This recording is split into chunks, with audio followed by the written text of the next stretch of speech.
Alright, so the Samsung Galaxy A54 has been out for about 2 weeks now, and there's loads of videos on YouTube talking about this phone, but most of them aren't really telling you the truth or giving you the complete picture. And I said this in my previous video about the A34 as well, and in this video, I'm going to be giving you guys the truth, the complete details, everything you should know if you're considering to buy the Galaxy A54. With that being said, my name is Yusuf, you guys are watching Tech Droids, and these are my 2 cents on the Galaxy A54.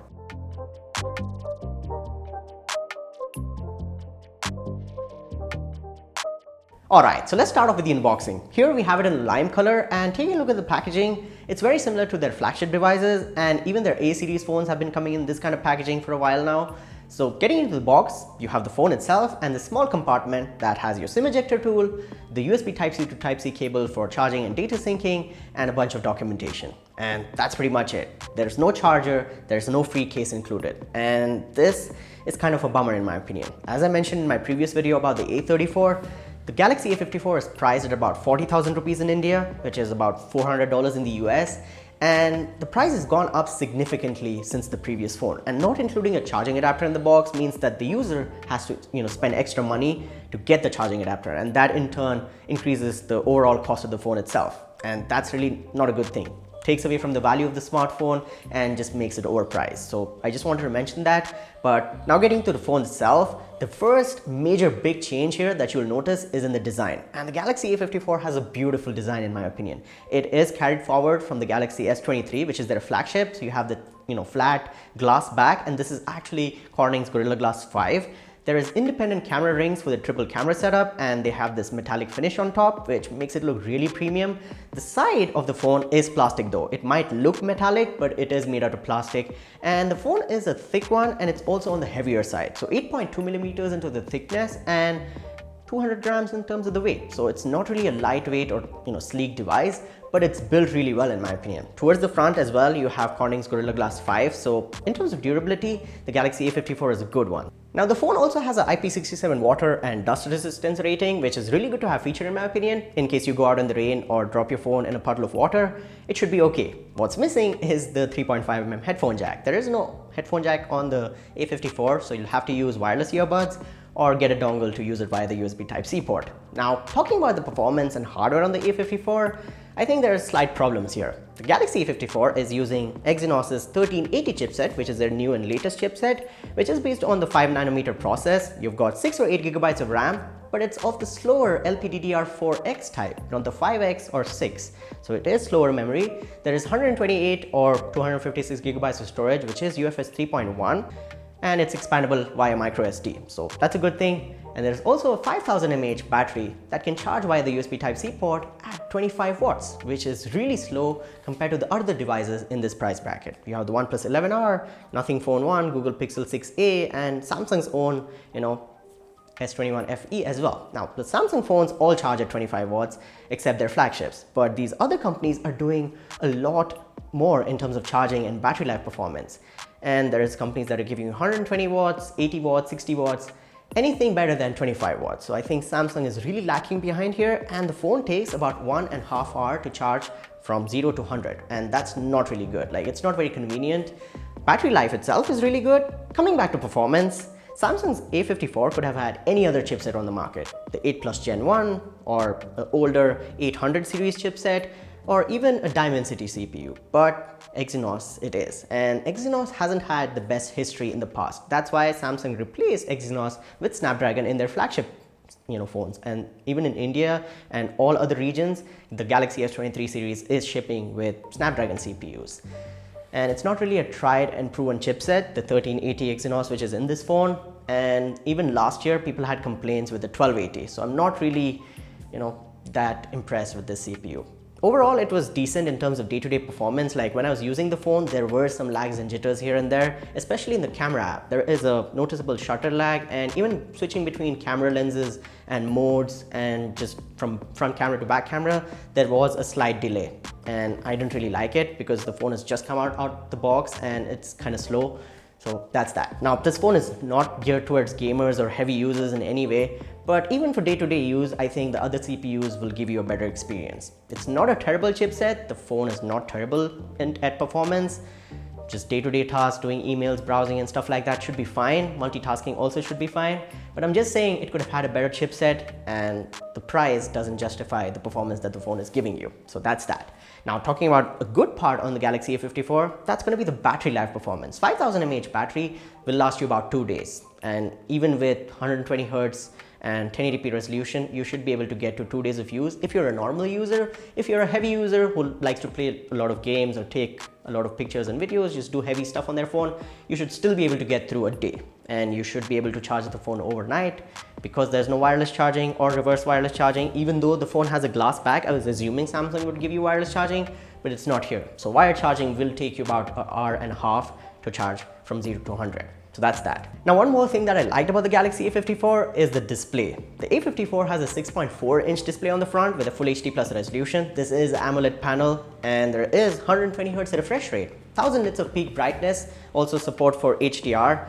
And it's a really good panel in my opinion. There's a punch hole camera. The bezels are kind of chunky though, like the chin, the sides, as well as the top could have been smaller like last year's phones, and even some of their other phones in this price bracket have smaller bezels like the S21 FE. So I feel like the A54 could have had slightly thinner bezels. So the chunky bezels do look kind of outdated, but we can do with that. The display also has the in-display fingerprint scanner. Now the fingerprint sensor is not blazing fast or anything, but it'll get the job done and it is secure. Now coming back to display quality, it's really good. Like I really enjoyed watching videos and just consuming content. Even scrolling through the UI in Android and scrolling through social media is a lot of fun. So watching videos, watching movies, playing games should be a lot of fun on this phone. And there's also Widevine L1 certification for those of you who watch, Netflix and Amazon Prime and those kind of things.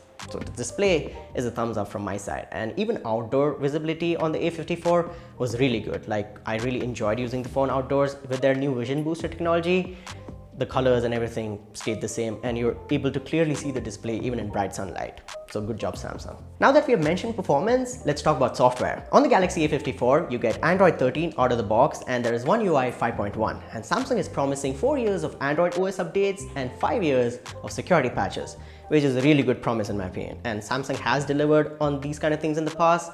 So again, a good feature considering the future of the smartphone. Now, talking about the software experience itself, it is One UI, so it's getting refined, but there is a bunch of bloatware pre-installed like Snapchat, Netflix, Spotify, Amazon, a bunch of other apps, Byju's was pre-installed, and there is also this widget on the home screen which will show you some ads, which I personally didn't like. Now you can get rid of all of these things. You can get rid of that ad widget and all of these apps. You can uninstall them if you don't want to. But just seeing bloatware out of the box is not a really good experience for me personally because I like stock Android, so that's that. But overall, the software experience was decent, like some lags and jitters and hiccups here and there, but it was snappy and smooth at other times. All right, now let's talk cameras on the Galaxy A54. There's a triple camera setup on the back, so a 50 megapixel main sensor with f1.8 aperture and OIS. There's also their new all-pixel autofocus technology. There is a 12 megapixel ultra wide angle camera with a f2.2 aperture, and there is also a 5 megapixel macro camera with f2.4 aperture. There's a 32 megapixel selfie shooter with f2.2 aperture, and the camera experience in my opinion is good. Like camera quality and performance out of these sensors is really nice. For the price, it's good. It's not flagship level, it's not something that's gonna blow your mind, but when you take a picture on the Galaxy A54, you're gonna be satisfied. So dynamic range, colors, saturation, exposure and everything is pretty balanced. And this is Samsung's image processing, so if you like it, you like it. If you don't, you don't. Let me know in the comments down below what you guys think, since you are looking at the camera samples. I'll also put a video sample somewhere so you guys can check it out. And the camera app itself is fun to use. Like there's all the modes and everything. There's also a new fun mode which has all the Snapchat filters. So for all you Snapchat lovers out there, there's your mode. And you also have pro mode and slow motion and stuff like that. 4K 30 FPS video both on the front and back, so that's a good thing. And 1080p 60 FPS are also possible. You can do some slow motion as well. And camera quality in my opinion was good. They've also introduced the nightography feature, which means better low light performance, and that included with the rest of the camera package. I think it's a pretty decent experience overall, and you should be happy with the pictures and videos that you take on this smartphone. Let's talk about the conclusion. The Galaxy A54 is not a bad phone. It's not a terrible phone at all, but it's priced incorrectly, like way above the price it should actually be selling at. 40,000 rupees in my opinion is just too much. Like, there is a 6GB RAM and 128GB storage variant, which is very hard to find. It's like not in stock right now, at least online, and that will cost you 39,000 rupees. Now you'll have to go up to 41,000 rupees for the 8GB and 128GB storage variant, and you'll have to spend another 2,000 rupees extra. That brings the phone's cost way higher for the 8GB and 256GB storage variant. At that price, the Galaxy A54 is competing with phones like the Nothing Phone 1, which is cheaper, the OnePlus 11R, which is also cheaper, the Galaxy S21 FE itself from Samsung, and the Google Pixel 6a. There's also other devices from Realme and Poco and Xiaomi that it's competing with. I was just, naming some popular names. And all of those phones have a better chipset, maybe a better display, and also just better features in my opinion. Some of them have faster charging, and that's a good thing in my opinion for those phones, because they can sell at that kind of price and still offer good value. But for the A54, it's priced incorrectly. I think it should have been lower, around the 30 or 35,000 rupees price bracket, somewhere in the middle, and then it would have been a decent value phone. So this new price hike, in my opinion, is not good. I don't understand it. You guys let me know in the comments down below. What do you guys think about the Galaxy A54 and its pricing? And this was my 2 cents on the Galaxy A54. This was the truth, the complete picture, everything you should know about this phone. Can you buy the A54? I would say yes, if you really want to. Like, if you really want a Samsung phone right now, you can. But you can also buy the S21 FE. The A54 does have better battery performance, but every other aspect, the S21 FE is better. So that's that. If you still want the A54 for some reason, for the updates or just the love of Samsung, you can. And I'll drop links in the description down below for you guys to purchase it. You can also get it offline in Bangalore. I'll drop the details and the contacts of the store I got it from. So it's in Ramamurthy Nagar, Bangalore. All their details will be in the description down below, so go check it out.